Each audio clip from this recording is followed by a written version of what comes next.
साईबाबांनी जो मंत्र दिला, संजय आपण जो उल्लेख केला, श्रद्धा आणि सबुरी, हे जे काही घराणं आहे हे 10 घरं फिरलेलं आहे, आपल्याकडे सुद्धा आलं होतं. आणि आज मला लाज वाटते की यांना काय आणि यांच्या वडिलांना शिवसेना प्रमुखांनी पहिल्या प्रथम आयुष्यात मंत्री केलं, पण तेही ते विसरले. मग इकडे तिकडे तिकडे तिकडे सगळे खास खळग्यांमधनं चाललेत. जिकडे सत्ता तिकडे आम्ही.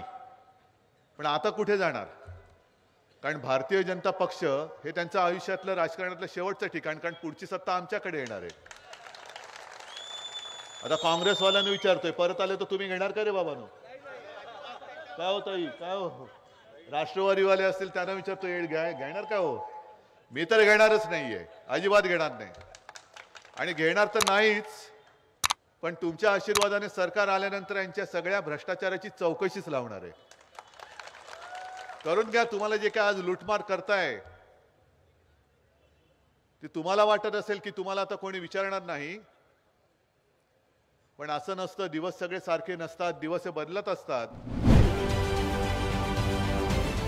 राजकारणातील प्रत्येक अचूक बातमीचे सर्वात आधी अपडेट्स मिळवण्यासाठी सरकारनामाच्या सर्व सोशल मीडिया प्लॅटफॉर्मला लाईक, फॉलो आणि सबस्क्राईब करा.